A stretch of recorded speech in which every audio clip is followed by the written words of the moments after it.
Good morning, everyone. So glad that you could join us. I'm still admitting people as they welcome in. Happy Advent to you all. Welcome to another St. Columba's Forum. Just a couple protocols here. In order to kind of keep all the ambient sound reduced, we've kept everyone muted, but the chats are open.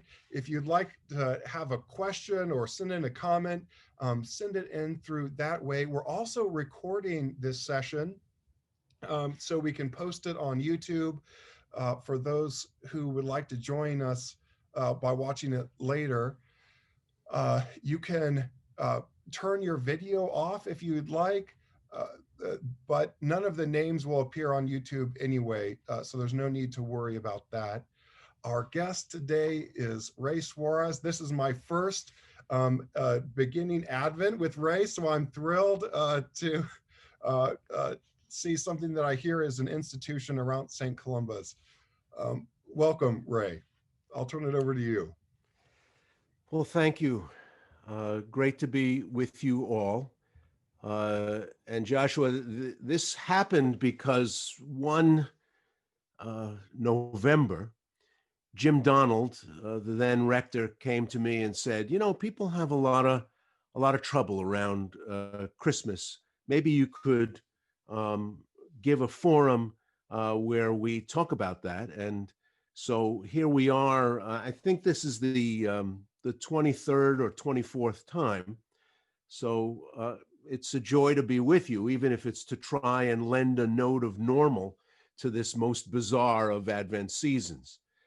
I know St. Columbans have been talking about the way race shapes life in this country and in our community and in the church. It's an uncomfortable challenge in our common lives, not only as citizens in a pluralistic society, but as people of God in a time of unrest and division. We Americans have been talking about race more in recent years, certainly in recent months, with the explosion of anger and debate after heavily publicized police and other killings earlier this year. But I'm not sure we've gotten any better at it. For all the volume, the quality isn't improving that much.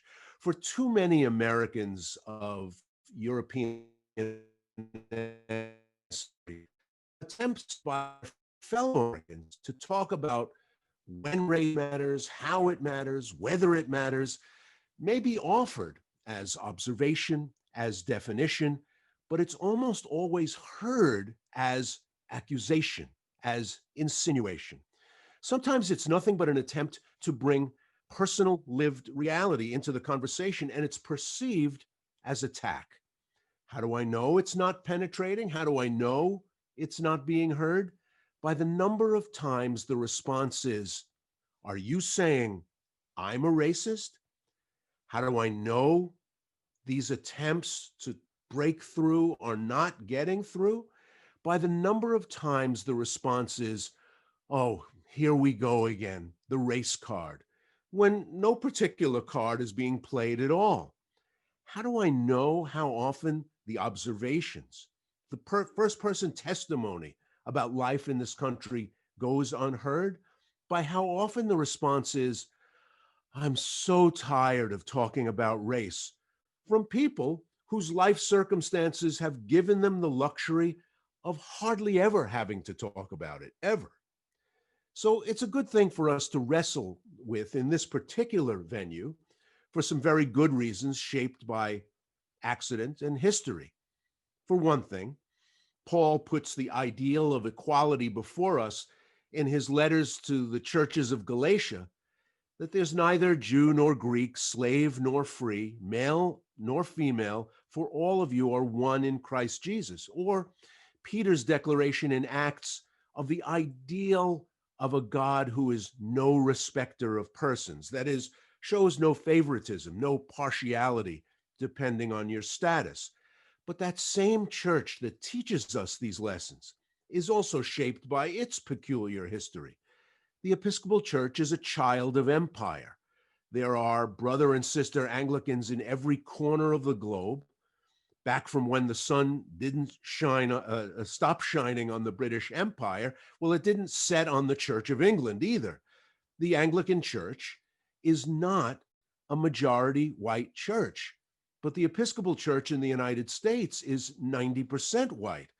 And being a 90% white church in a country that's roughly 65% white it's a little out of whack, but doable, manageable.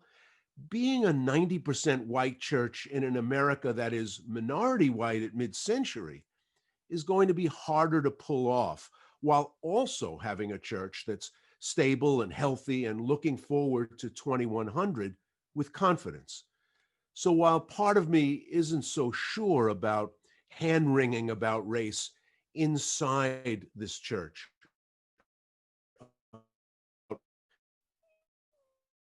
that menu, but if I pause a second, I have to conclude that talking about when race matters and when it doesn't can't wait for some era in the distant future when the Episcopal Church looks more like America, because if we say that, that's a recipe for never talking about it. So let's not do that. Circumstances have given us this moment. When Ibram X. Kendi makes a splash with How to Be an Anti-Racist, when Robin DiAngelo is not only a bestseller with white fragility, but can also leverage the moment into a highly profitable traveling roadshow, bringing a very 2020 kind of redemption in the form of scolding that anyone who's white is by definition racist.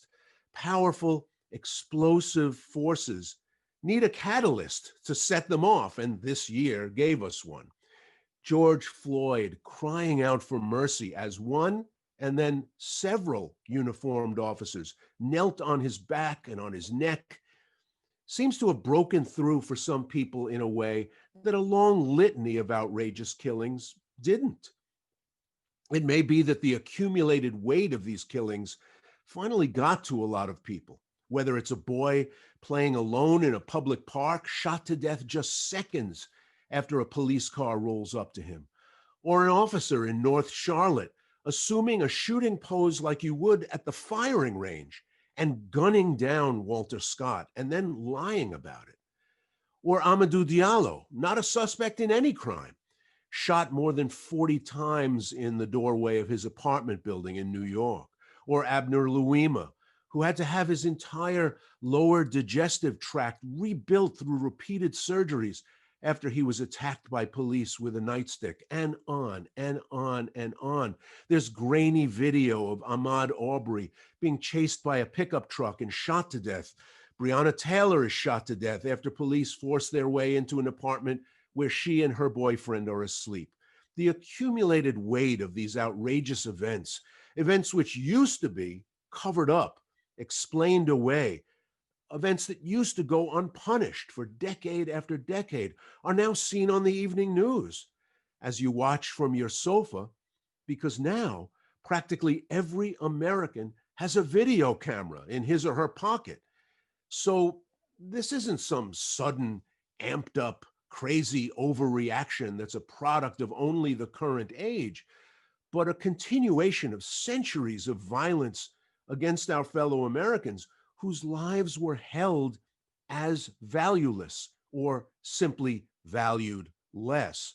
Whether it's Texas Rangers killing Mexican farmers in border towns, cheery crowds posing for pictures at hundreds of lynchings, where there are pictures that the perpetrator in the commission of the crime, and yet nobody was charged, nobody was tried, and nobody was punished. Just this year, largely symbolic anti-lynching legislation was defeated in the Congress. If we say, what's wrong with us? Why does this happen? Who are we? People recoil at the question and don't even want to talk about the uncomfortable answers. Instead, they say, hey, wait a minute, are you calling me a racist? Perish the thought. So that race still has so much to say about the shape and the daily lived experience of American lives is a tragedy, or rather an unending series of tragedies, large and small, that play out on the canvas of a continent-sized country, that race has so much to say about American life trajectories as we approach majority-minority America, when descendants of immigrants from Africa, Asia, and Latin America will outnumber those from Europe, is not puzzling, but predictable, as power, self-image, and anxiety combine to create ugly demonstrations like torchlight parades around statues of Confederate heroes with crowds of white men chanting, "You will not replace us." Relax. I wouldn't think of replacing you. And I'm sure your mother's told you you're all irreplaceable. The ubiquity of video cameras has also brought us the Karen moments. My apologies to, and I didn't look at the entire room to see who here is actually named Karen, but nothing personal. But that's what they're called now. When self-appointed arbiters of public behavior weaponize assumptions about others, weaponize social advantage, and use it to sometimes annoying, but sometimes really dangerous effect. Taking it upon yourself to approach a Black family barbecuing at a public park, it's irritating. Another here we go again moment for people who are constantly forced to respond to demands that they justify their presence in public places. Annoying, toxic, small bore racism. But then there's the example of the birder in Central Park who asks a woman to leash her dog in an area of the park set aside as a bird sanctuary. And he's met with abuse and then a hair-raising emergency call to police. The woman telling a 911 operator she's being attacked in the park by a Black man. The first just reflects the experience of white people being in charge, being enforcers of normative behavior, given the power by who knows who to assume that a family doesn't belong in the park or upon demand has to show this woman their permit for being there. But the second case is drenched in the gruesome history of police over-response to white women's allegations of suffering at the hands of Black men, and that can end really badly. A few weeks ago, I got into an argument with someone online. I know, not a great idea, but a very 21st century kind of argument on a board where we're both members because we grew up in the same part of Brooklyn. And this woman said she was tired of hearing about race because race just wasn't much of a factor in people's lives anymore. And if you worked hard, you could get ahead in America no matter who your ancestors were. And I frequently hear this type of thing. It's certainly a very popular idea among Americans because, after all, who wants to think they're a bad person? Nobody wants to think they're a bad person. Who wants to think that they're participants in an unjust enterprise? Who wants to think that in the very act of living, by putting one foot in front of another and marching forward, you are somehow complicit in or contributing to the oppression of people you've never even imagined? That's very frustrating looking at it that way. But there are certain things we know about American life that bring up uncomfortable questions about our lives together in this country, where the answers are likely to take us to some very uncomfortable places. If you take mid-career Black men and mid-career white men of the same number of years of workplace tenure, the same level of education, white men make a lot more money for doing the same thing for the same number of years with the same number of years of training. That's when you get really granular. But even when you pull out, compare a wider pool of 45-year-old men with a 4-year degree, or taking a snapshot from way higher up, aggregating much bigger, less sharply defined groups of men, there's always that gap. When you compare Black families and white families of the same annual incomes, the white families have 10 times as much accumulated wealth and assets. same family income. So I'm not comparing a black janitor with a white pediatrician. One major difference is that white families, all up and down the income scales, have been able to successfully use real estate as a performing asset in a family portfolio to build wealth that makes retirement more secure, creates intergenerational wealth transfers. Far more often, when Black families buy a house, it's just a place to live. It's a utility object. They simply cannot be confident in the same way in a home's ability to hold its value, much less grow in value over time. When Black and white families enter real estate markets, Black families are rejected for mortgages at higher rates than white applicants, even when you correct for income and the size of the down payment. When Black and white applicants are both approved for mortgages, Black families at the same level of income are more likely to be offered something other than a plain vanilla 30-year fixed rate conventional mortgage, even when you correct for family income and the size of the down. All kinds of families suffered in the 2008 Great Recession, but more often, Black and brown families had ticking time bomb mortgages that at the end of the story found them living as renters in the houses they used to own, or watching as county sheriff retained contractors out on the curb. Black and white Americans buy illegal drugs and use illegal drugs at about the same rate. But even with that nearly identical rate of usage, Black people are arrested for drug offenses far more often than whites. When you compare Black and white people arrested for drug offenses, Black people are more likely to go to trial, while whites are more often sent for rehab or some other diversion that doesn't involve incarceration.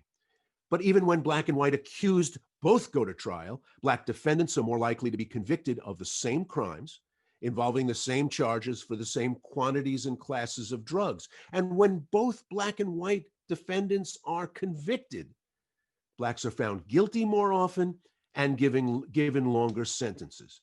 When testers plug credentials, identical credentials, the same exact schools, workplaces, salary histories, into job applications, white applicants are called for an interview more often than people with home addresses in identifiably Black residential areas, or people with identifiably Black names. When testers submit job applications, white applicants with high school diplomas get the same level of response as Black applicants with four-year degrees.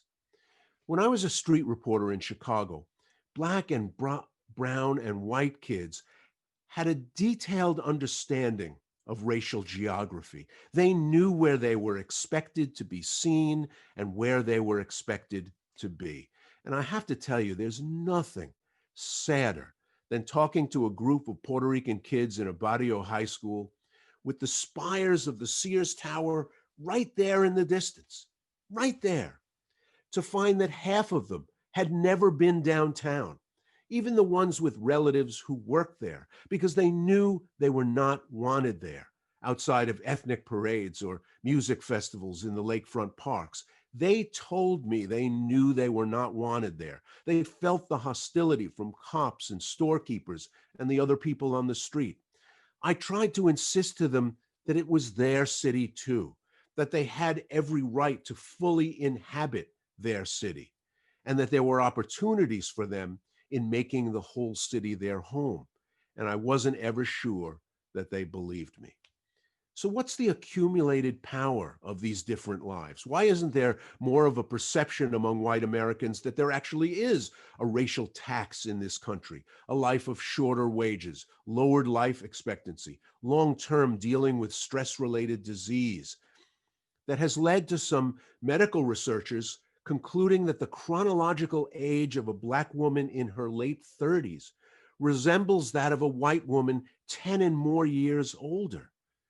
Well, for one thing, we don't know enough about each other's lives. American life in residential terms is more economically segregated than it used to be.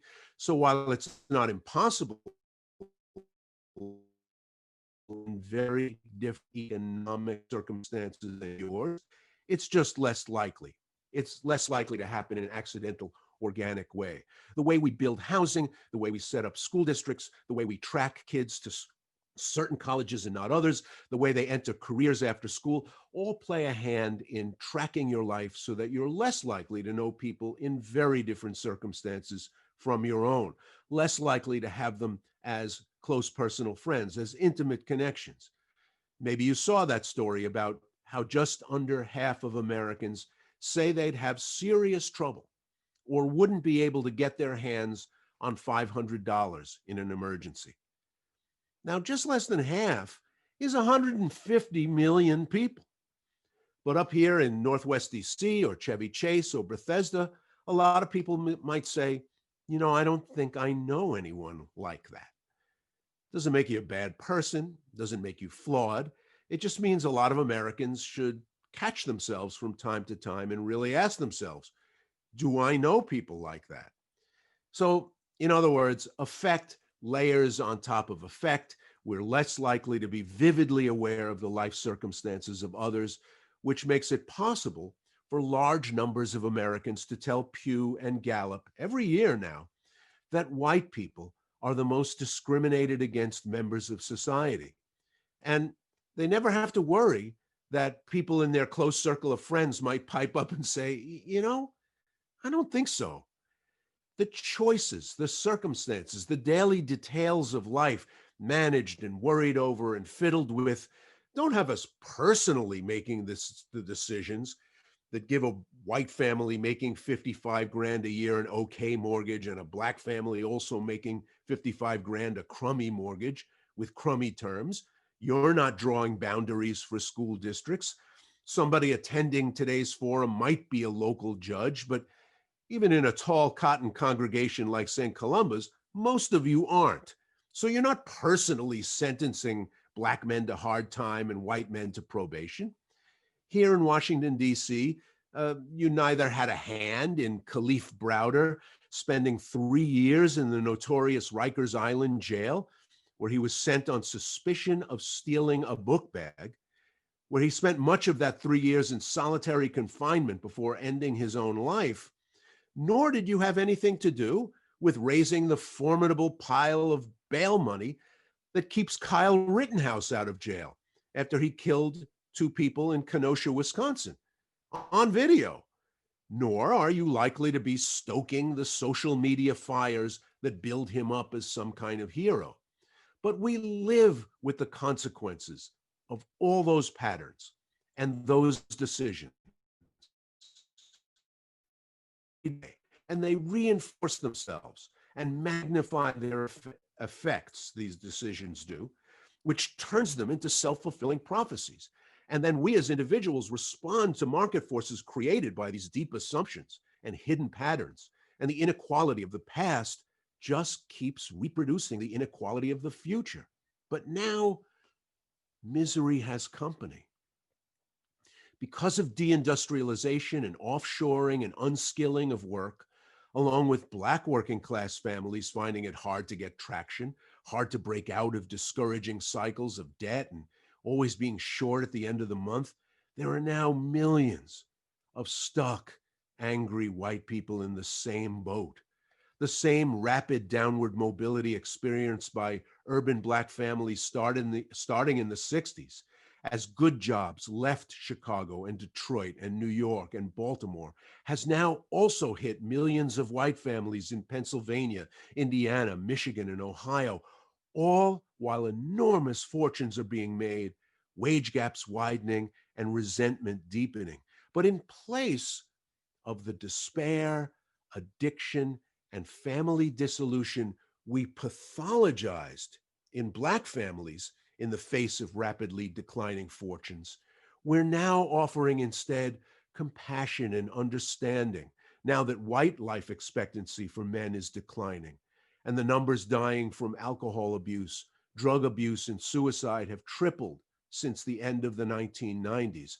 Now it's everybody's problem. Now it's something we all have to worry about instead of a sign of personal flaws, personal failures, and personal pathology. During that Facebook argument I mentioned, my online opponent pointed to Black entertainment entrepreneurs, local election officials, and President Obama as with the requisite desire can make America just like any white can. And just as an aside, it's a lovely American paradox that the same people who posted online pictures of Obama in tribal garb, growing watermelons on the White House lawn, denying his birth in America, calling Michelle Obama an ape without a moment's hesitation, now point to Barack Obama's election as proof that the country doesn't have a race problem. Wonderful, but I digress. It's true, plenty of things in America have changed, and that's great.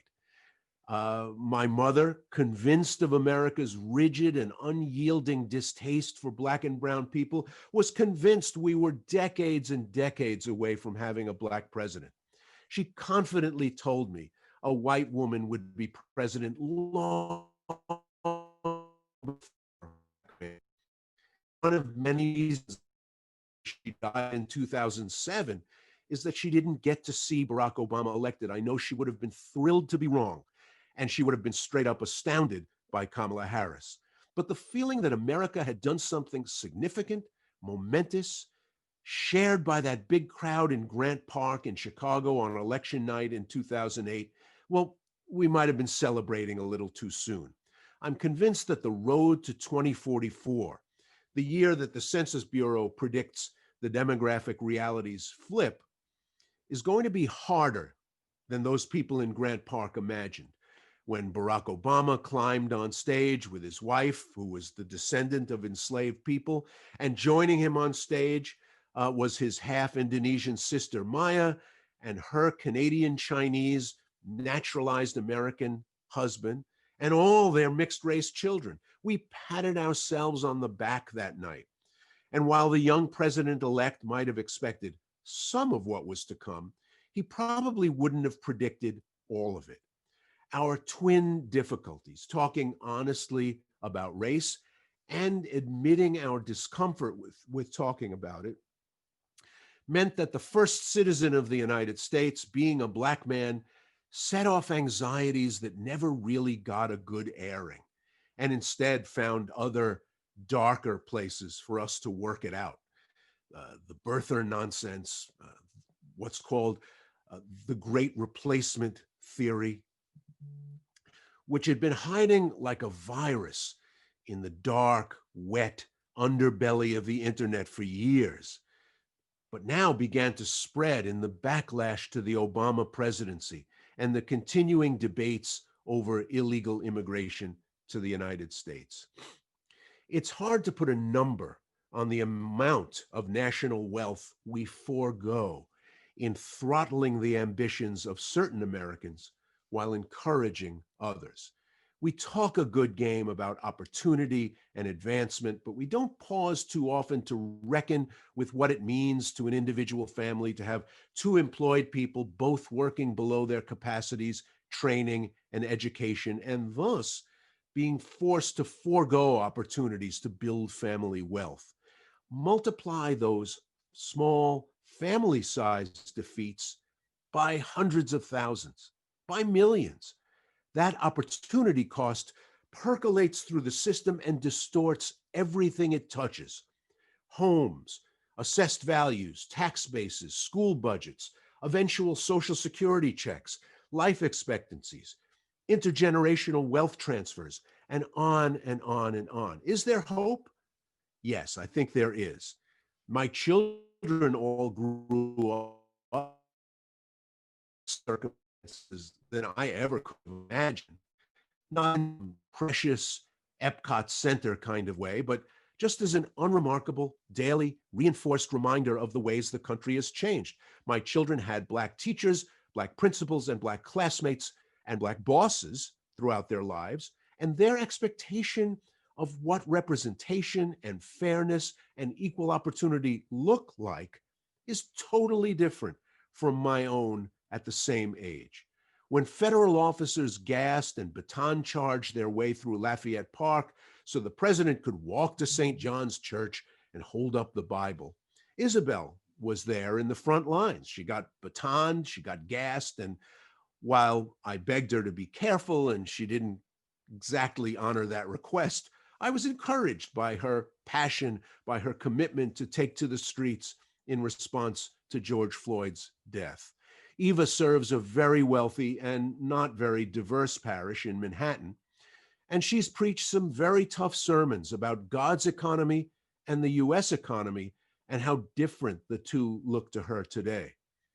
Before the pandemic, America was kind of on autopilot. We were rolling along and unemployment stayed low and everybody was hustling and millions were just scraping by. But who sends up the emergency flares when they are scraping by? And frankly, who cares? Who pays attention? When America began shutting down in March and as the crisis deepened, and on its heels, millions took to the streets as well, the splits and tears in American society were showing up a little bit too much. We were frantically trying to cover a queen-size bed with a twin-size sheet. When governors told their economies to reopen, some of the lowest paid workers in society, vastly disproportionately Black and Latino, were forced to take the greatest risks for the lowest pay because their states were not closed. They couldn't protect themselves by staying home. They couldn't collect unemployment. So they kept on stocking supermarket shelves, butchering pigs and chickens, taking subways and buses to jobs as home healthcare workers and hospital orderlies or in fast food restaurants. Low-wage Black and brown Americans have borne the brunt of COVID-19 as frontline workers and as patients and as the dead, unable through the kind of work they do or where they live or their lack of savings to step back in order to protect themselves. In the San Joaquin Valley of California, one of the richest agricultural areas on the planet, workers stand shoulder to shoulder, breathing and sweating and boxing and picking crops to give us food. They are essential, we are told. And then, when we're next fighting about immigration, you watch. They're now expendable. I'd like to believe we're moving closer to a more honest, more careful, more open national debate about who really does what in this country and whose lives matter and whether we really belong to each other in any real sense versus just saying we do. Do we come to a place like our beloved church, pray, share the sacraments, hear the word of God, hear preaching that reminds us that we do belong to each other, that America can be a better place, a fairer place, a more just place for all its children, and then leave church in church and head out into the world again with our elbows out to protect our little pile of chestnuts and say things like, hey, I never owned a slave, and are you calling me a racist? Deflecting, avoiding the reckoning. Are we finally a scared people? Are we so convinced that the answers to these questions are zero sum, that if others have more, it inevitably means I have to have less? We have tough years ahead. We really do. We're going to have to face up to what we've told ourselves about ourselves for generations and contend with whether they were just pretty words or whether we really mean all men are created equal and are endowed by their creator with rights that simply cannot be taken away, that are embedded in their humanity. Through all of the endless family fights, one of the greatest, most persistent gifts in American history has been Black patriotism. Through the gruesome suffering of the 19th century, followed by generations of Jim Crow, bold-faced type names that you know, and obscure individuals whose names you have no reason to know, kept trying to hold this country to account, instead of simply dropping out into impenetrable alienation or even starting another civil war. In every generation, a people created by this country and creators of this country in turn kept up their demands for something better and continued to love a country that didn't love them back. And I can only call it, in 2020, a supreme act of will and a supreme show of grace. I had a church friend, now deceased, but you know what a church friend is. Somebody who, like Brigadoon, just appears on Sunday morning, who you never see in the rest of their lives. He had been a lieutenant colonel in the Army and was the head of junior ROTC in all the high schools of Chicago. And he had been one of the first Americans to fight alongside South Vietnamese soldiers in the Vietnam War. And from his childhood in segregated school, through a army, through a late adult life in a segregated city that didn't see a worldly, experienced, accomplished patriot, just a black guy, he never gave up on America. And he made sure his students did the same. Thank God for the millions of Julius Taylors in this world, even when they got so little encouragement in return. Ours would be a poorer, crazier, more unworkable, more violent, more ungovernable place if Black Americans ever attempted to give this country back as good as it gave them for the last 3 centuries. There's a reason Jefferson trembled when he remembered that God is just and wondered if his justice would sleep forever. There's a reason Abraham Lincoln reminded the crowd at the second inaugural that it would have been a just outcome if the country had lost all the wealth created by 2.5 centuries of unpaid labor. So what's the bottom line? We have to be a little less defensive. We have to be a little less convinced that we know things we really don't know. We have to make a little bit more room for each other. We have to be willing to be open to the life stories of people we don't know and don't understand. We can't change history. There are no 18th century do-overs.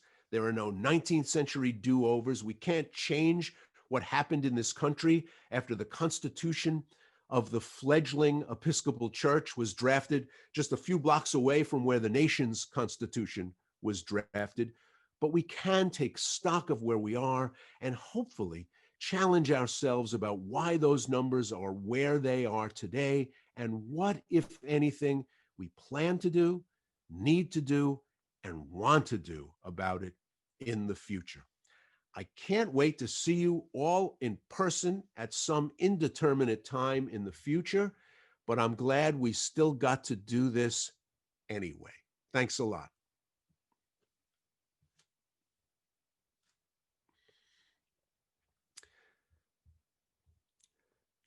Joshua, do you want me to take the questions? Or do you want? I can take them. Hi, Ray. I can take them. Hi, Amali. For you, and just encourage folks, if you have questions, to pop them in the chat. The first one asks you to comment on the current attitude towards immigration, given the situation at the U.S. border. Anna, who asked the question, says she's very concerned about the Hispanic families who have been separated. A confident and secure people doesn't look at immigrants the way we currently are.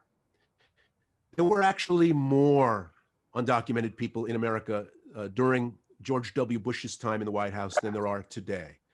They were pouring in the late 1990s when Bill Clinton was president, and we didn't have the attitude we have today. A less secure, less confident people, somewhat understandably, has the kind of attitude we're taking today. There's a lack of generosity that comes with a lack of confidence about the future. And so I understand it. While I don't encourage it, I understand how we got to where we are in the way we talk about immigrants and refugees today. also, it's an illustration of how a small number of people can control the terms of the debate. If you look at numbers coming out of nationwide surveys, a majority of Americans are willing to take in more refugees. A majority of Americans are willing to make the DACA recipients legal right now. A majority of Americans are willing to take the pool of people undocumented today and give them a path to citizenship. And not a 52-48 majority either, but like a 68-32, 2-to-1 majority is willing to give a road to citizenship to people who are here out of status. But a small number of people, because of the way our system is constructed, can control the terms of the debate. Measures making all of those things possible would never pass the Senate in the current makeup of the Senate. By 2030, 70 senators will represent 30% of the population.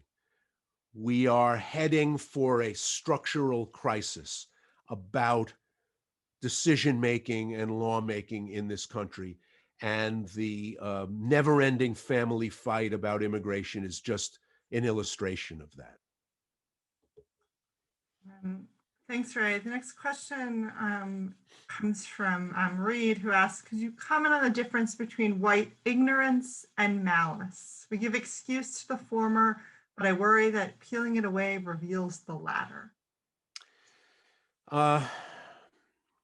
Well, malice often gets dressed up as ignorance. And look, I mean, people are people. Nobody wants to get up every morning and reflect on what a lousy person they are. That's just people. But what we tend to do, but the habits of heart, human nature, gives us also the possibility of knowing Fareed at work, knowing Layla at work, and knowing that these people love their families and their kids are doing well in school and they are hard workers and decent colleagues, and still being able to generalize about Muslims. I know Fareed, he's a good guy, but Muslims have this tendency or that trait. I know Maria and Jose, but I also know that there's an invasion coming to the United States. So we particularize our own experience as a way of allowing us to still hold those attitudes toward the people we don't know. So the people we know are, because, you know, otherwise your head would explode. You know that Fareed is not a terrorist. So every time somebody dismisses all these people as people who hate America, you think, well, no, I mean, now it's less possible to have a complete unawareness. You know, the oldest mosque in America is in Cedar Rapids, Iowa. A lot of American Muslims call it the Mother Mosque.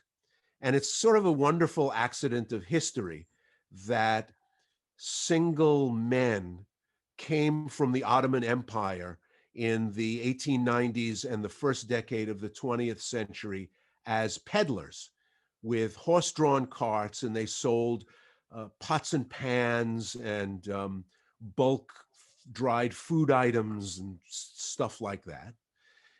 And they had circuits that they rode through the Midwest, and they would marry local girls over time. So you eventually, in this little town in Iowa, got this Muslim community that built a mosque. And when I was there right after 9/11, these guys talked about the tremendous pain they felt at what they knew was coming as a bad time.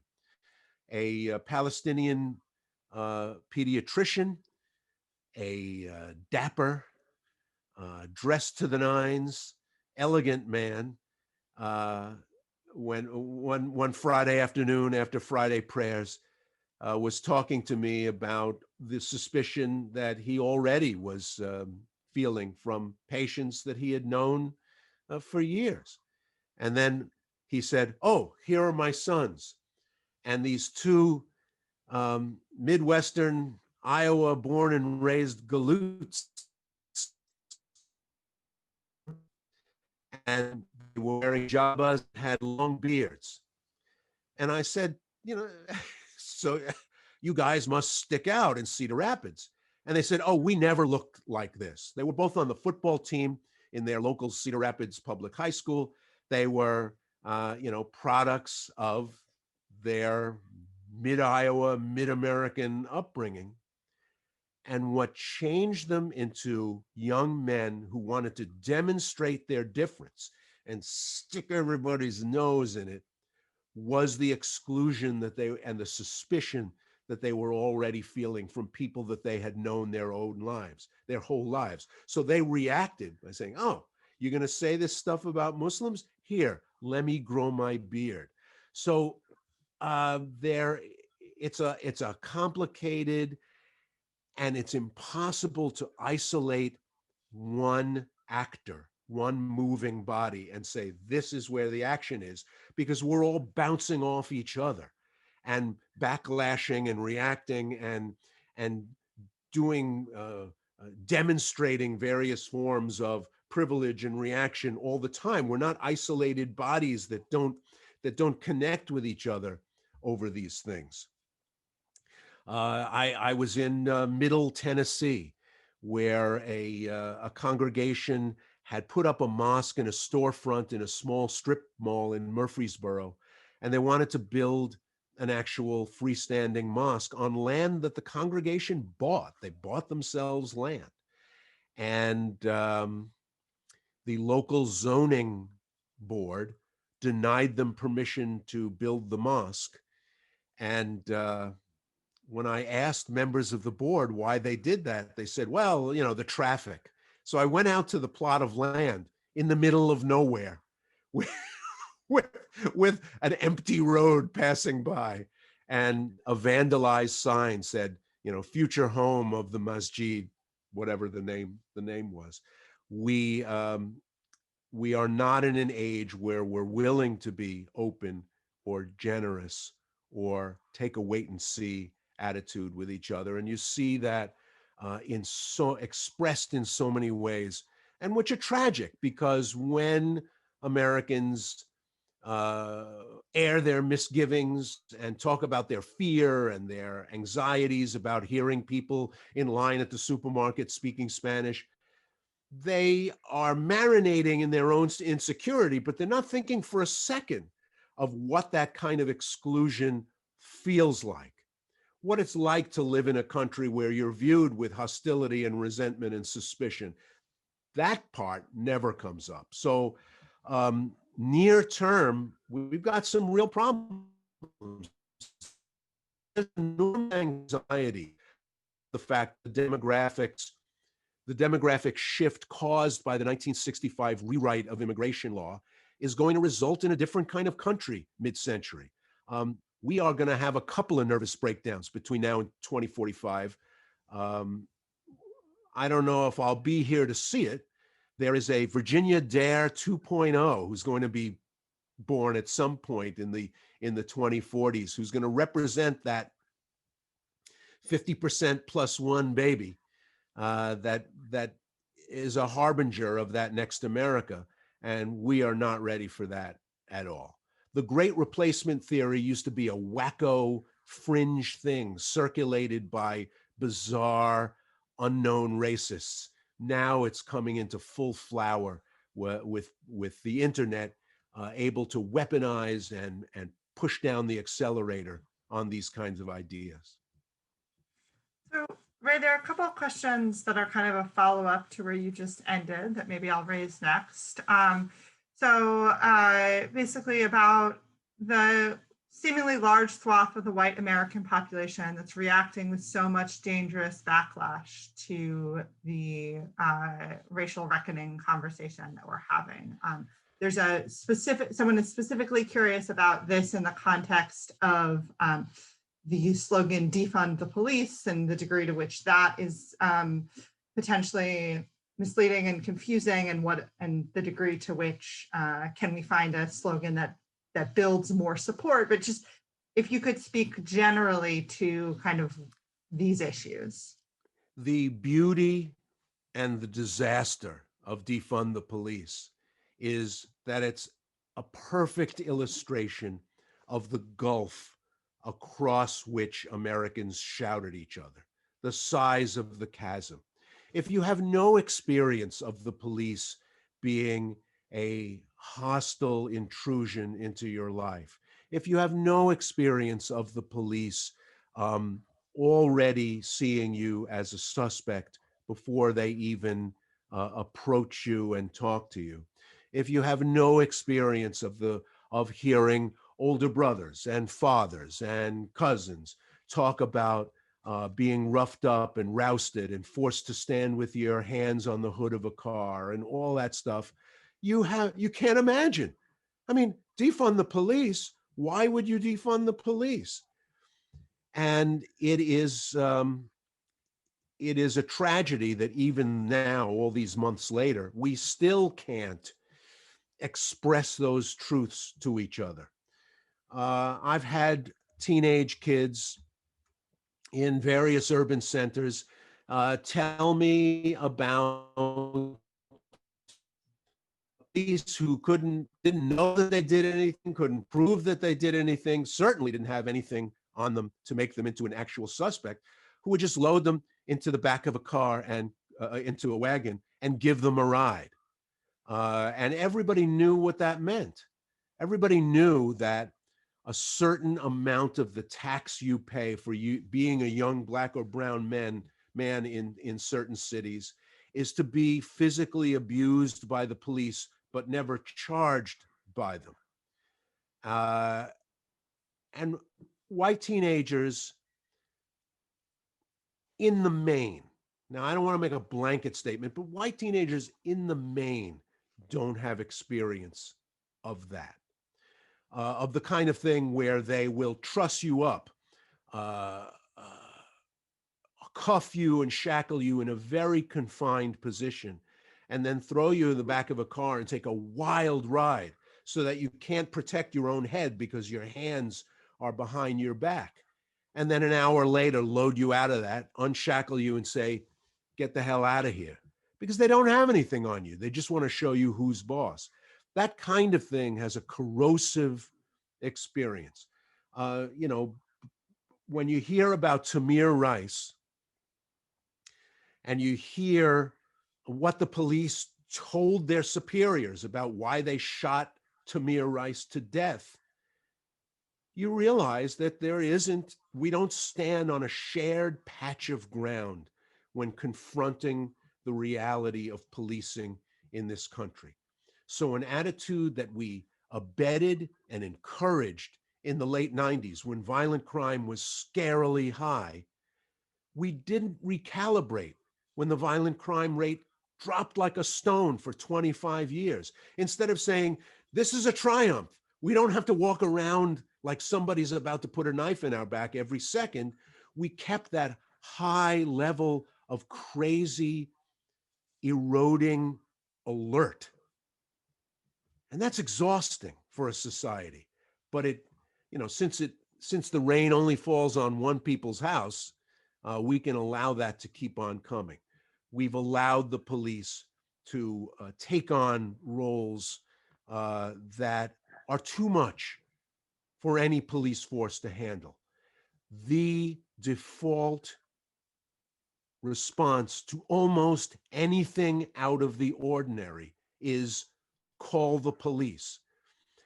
The problem with defund the police as a slogan is when you talk to people who say it, they mean a whole range of things. They don't mean let's not have police. Well, many of them don't mean let's not have police anymore. Many of them don't mean let's not train more police officers anymore. What they mean is, well, for domestic disturbances, which they are notably bad at handling, maybe there's something else that we can be doing. For an elderly parent who is the caretaker for a severely mentally disabled 40-year-old who's having an episode, maybe the best answer is not to call people who carry around a hammer on their belt for whom every problem is a nail. I was just watching video the other day of a man with mental problems. Um, the police encountered him at his apartment, and 112 seconds later, they ended up shooting him 3 times. And he hadn't attacked them, and he hadn't done anything. He just hadn't complied with their orders. But he was mentally disabled. So when you defund the police, maybe you put some of that funding into something else. Dog in a tree, call the police. Cat down a sewer, call the police. Kitchen fire, call the police. The police, and they're exhausted by it too. Talk to police officers. They're exhausted by being America's SWAT team of social workers, disabled counselors, disarmers, negotiators of family problems. I mean, they're burdened by this too. So there's a real problem with the way we fund the police. There's a real problem with the way we train the police. There's a real problem with the way we let them off the leash and said, look, when crime was really bad and frightening and about to destroy some cities, we said, look, I don't know what you have to do, but you do whatever you have to do and don't tell me about it. And that's where some of this came from, this violent overreaction, this escalation of certain situations. But the Americans who don't experience that are running around waving back the blue flags and recoiling against the idea that there's something that has to be fixed about American policing. Big countries, there are other big countries in the world. They don't have this many people being killed by police. That's a question that has to be asked. It's not an attack on the police. It's something we have to have a decent family conversation about. All right, thanks, Ray. For those of you who've raised questions that we haven't had a chance to get to, I apologize, but we are, as always, appreciative of the thought that everyone who comes to our forums puts into their questions. So with that, I'm going to turn it back over to Joshua, who's going to close us in prayer. Thank you, Ray, for penetrating and stirring words. And thank you, everyone, for being here this morning as we gather together as a community. We will do this again next week with our own Tim Massad and Ray as a questioner in conversation. So we invite you to return again. But now let's end in prayer. The Lord be with you. And also with you. Let's pray. O God, you made us in your own image and redeemed us through Jesus, your Son. Look with compassion on the whole human family. Take away the arrogance and hatred which infect our hearts. Break down the walls that separate us.